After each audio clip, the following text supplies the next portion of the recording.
Welcome back. In this video, we're going to learn how to add assignments and students to your PE Google Classroom. Let's get started. Make sure you set up your Google Classroom first. The first video I posted takes you step by step through that process. Below is the link. To get started, open Chrome on your web browser, go to the waffle in the right-hand corner and click it. The drop-down menu will show you all of your Google features. Click the classroom icon. Next, click on the classroom you created. Now we're going to get familiar with the links above your class profile picture. The first one is Stream. This is where you will communicate with your class. You will create a schedule, maybe respond to students' posts. The next tab is the Classwork tab. This is where you will create your daily assignments and post them. You will create them under topics or folders by the week. The third tab is the People tab. This is where you will add students to your classroom. The final tab is the Grades. This is where you will see who completes the assignments.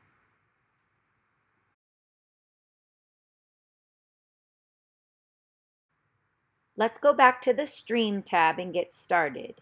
This is where you will create and schedule announcements, post your week-at-a-glance lesson plan, and communicate with your students. To start, you can click on where it says Share with your students. At this point, you can type your announcement or message here. Next, you will click the Add button to add one of the following types of documents: a Google Doc, a link, a file, or a YouTube video.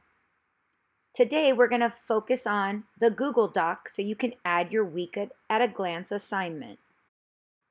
So after pushing Add in Google Doc, you will go to our shared drive and find the document you want to attach.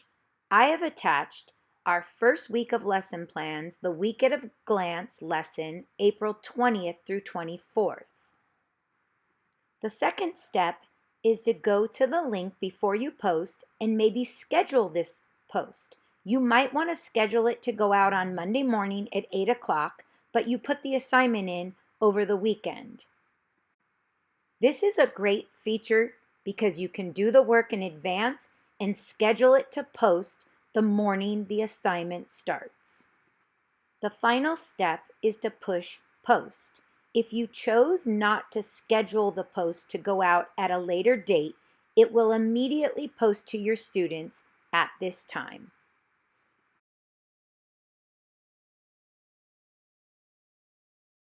We will now move on to the Classwork tab. This is where you will create weekly topics or folders, and you will assign your daily assignments in that folder. This is where the bulk of your lessons will be stored. To begin, the first thing you will do is click the plus button or create button.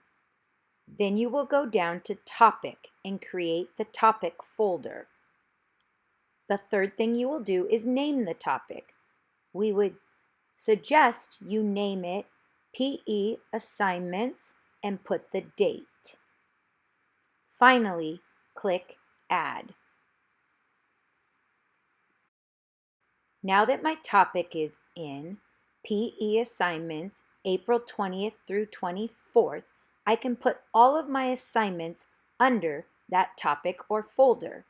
If you notice the three dots on the right-hand side, you can edit the title of this topic at any time.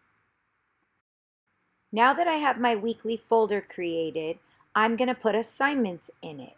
I'm going to go back to the plus Create button and go down to the assignment link and click it. The next screen will prompt me to give the assignment a title. I titled it Coin Flip Fitness because this will be my Monday assignment. It also gives me the option to put instructions. The students will need a coin to play this game, so I have asked them to grab a coin. I have now titled the assignment, but I need to now go add it. I will click the Add button and go to Google Drive, and I will find the document in our shared Google Drive under the title Coin Flip Fitness. Before I assign it, I need to focus on the right side of the page for a few minutes.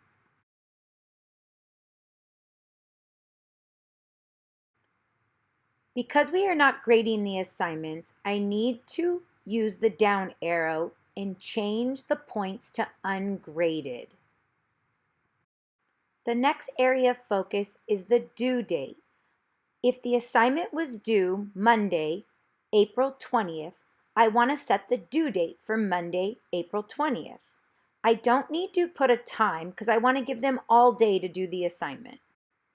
Finally, I want to make sure this assignment goes under the topic that I created or the folder I created for this week of work. So if you use the down arrow, you can find the topic you created and select it. You're all set.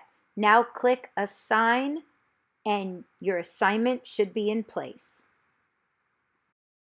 So to recap, you created a folder for the week of assignments called PE Assignments, April 20th through 24th, and you have put in your first assignment for Monday, April 20th, called Coin Flip Fitness, and as you can see, the assignment is linked to that day.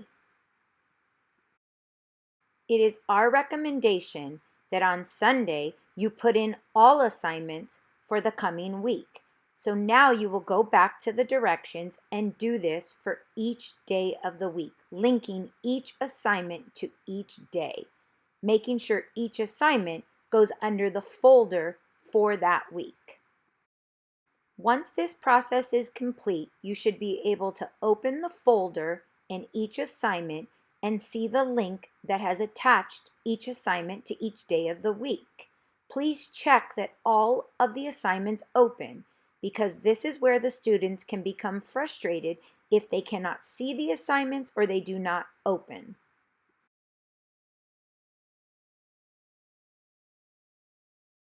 Now that your assignments are in place for the week, we will move over to the People tab.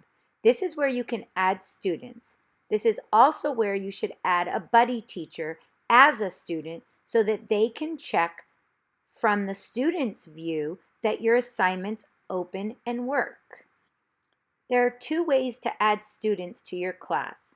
The first way we are going to attempt is we are going to share our class code that's circled with our classroom teachers and ask them to share them with their students.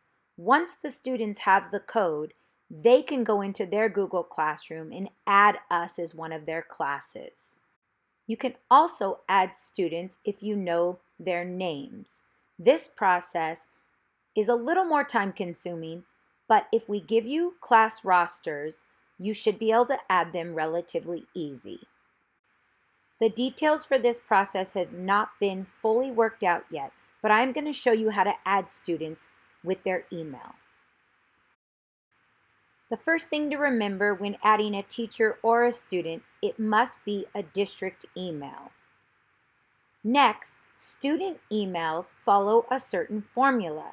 They go by last name, then the first letter of their first name, then the first letter of their middle name, and then the last 4 digits of their student ID number. The student that I am using as an example is named Chris Davila. His middle name is Adam. All I did was type in Davila and the letter C for Chris, and his name automatically popped up. I did not need his student ID number because he is the only Davila Chris in the district.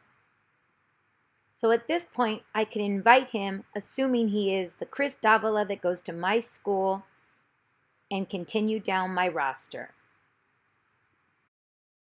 The next example I'm going to share with you is a student in my class named Gavin Garcia.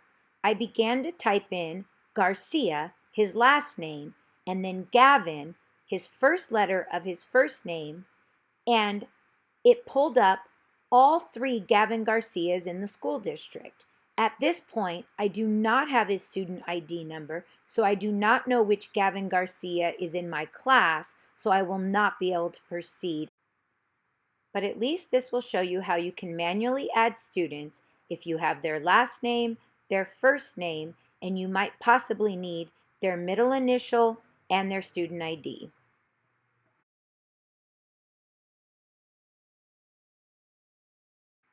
The final tab we will look at is grades. This is where you will see when students do the assignments. You can also type comments to your students to praise them for participating. However, keep it simple. We turned the grade features off so that participation is our main goal. Well, congratulations! You have set up an amazing classroom for students to have a fantastic distance learning experience. Happy teaching, and refer back to these videos so that you can refresh yourself on some of the technology needed to run a successful Google Classroom.